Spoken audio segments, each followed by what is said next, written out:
ሳንሴሮ ዛሬ ምሽት 4 ሰዓት ላይ ከባድ ጦርነት ይደረግበታል። እሱም የጣሊያኑ ኢንተር ሚላን እና የስፔኑ ባርሴሎና የአውሮፓ ሻምፒዮንስ ሊግ የግማሽ ፍጻሜ የመጨረሻ ፍልሚያ ነው። በመጀመሪያው ዙር ጨዋታ 3-3 የተለያዩት ሁለቱ ክለቦች ወደ ፍጻሜው ለማለፍ ዛሬ የሞት ሽረት ትግል ያደርጋሉ። የኢንተር ሚላን አሰልጣኝ ሲሞን ኢንዛጊ የምንገጥመው ጠንካራውን ባርሴሎና ቢሆንም ለማሸነፍ ዝግጁ ነን ሲሉ ተደምጠዋል። የባርሴሎና አሰልጣኝ ሃንሲ ፍሊክ በበኩላቸው በርካታ ድንቅ ተጫዋቾች ያሉን ቢሆንም እንደ ቡድን መከላከልን መሰረት አድርገን እንፋለማለን ብለዋል።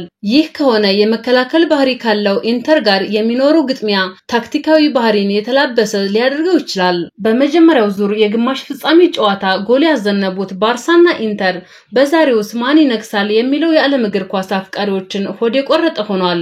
ብዙዎች መነጋገሪያ የሆነውን የ17 ዓመት ተአምረኛ ልጅ እግር ላሚን ያማል ለማየት ጓጉተዋል። ባርሴሎና እንደ ራፊና አይነት ኮከቦች ያሉት ክለብም ነው።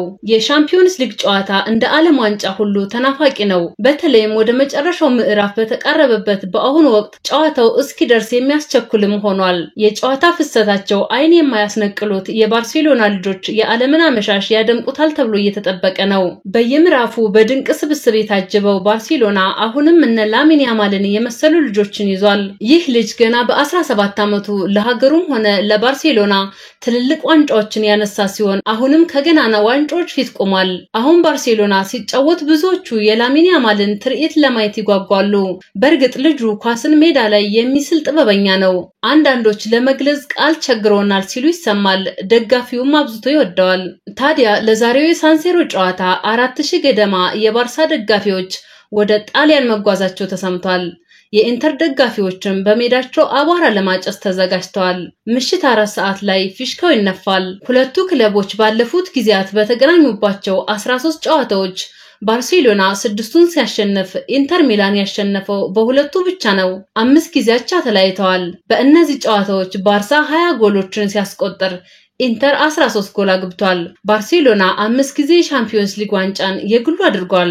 ኢንተር ሚላን ደግሞ 3 ዋንጫዎች አሉት። ክለቦቹ በሻምፒዮንስ ሊግ ያላቸው ታሪክ ሲታይ ባርሴሎና የተሻለ ስም ያለው መሆኑን ያሳያል። ግን ደግሞ አሁን ላይ ኳስ ጨዋታ ከወቅታዊ ብቃት እንጂ ከታሪክ ጋር የሚያያዝ አልሆነም የሚለው በተግባር እየታየ ነው። ከዚህ አኳያ ሁለቱም ክለቦች በሚገባ የተገሩ ልጆችን የያዙ ሆነዋል። የዓለምን ቀልብ ይስባል የተባለውም ከዚሁ መነሻነት ነው። ሆኖም ግን አንዳንድ የእግር ኳስ ባለሙያዎች የጨዋታውን አሸናፊነት ለኢንተር ሚላን እየሰጡት ነው።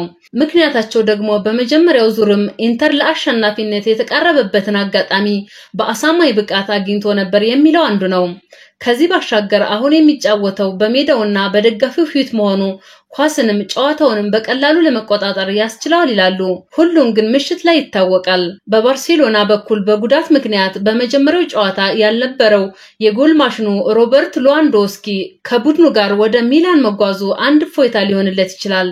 ይህ እግር ኳሰኛ የመግባት እድሉ በተቀያሪነት ሊሆን የሚችል ቢሆንም ከቡድኑ አጋሮቹ ጋር ተጣምሮ አዲስ ታሪክ ሊፈጥር ይችላል ተብሏል።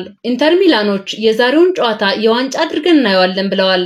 በሜዳቸው ባደረጓቸው ያለፉት 15 የሻምፒዮንስ ሊግ ጨዋታዎች በአንዱም አልተሸነፉም። 12 አሸንፈው በ3 አቻ ተለያይተዋል። ዛሬም ከባርሳ ጋር በመተናነቅ ይህን ያለመሸነፍ ታሪክ ያስቀጥላሉ ተብሎ ይጠበቃል።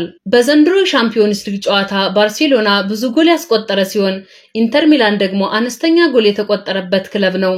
ይህም አንዱ ያጥቂ ሌላው ደግሞ የተከላካይ ባህሪ ያላቸው መሆኑን ያሳያል። የሆነው ሆኖ በምሽቱ የመጨረሻ ፍልሚያ ያሸነፈው ቡድን ወደ ሙኒክ መጓዙን ያረጋግጣል። ለትልቁ ዋንጫም ከአርሰናል እና ፒኤስጂ አሸናፊ ጋር የሚገናኝ ይሆናል።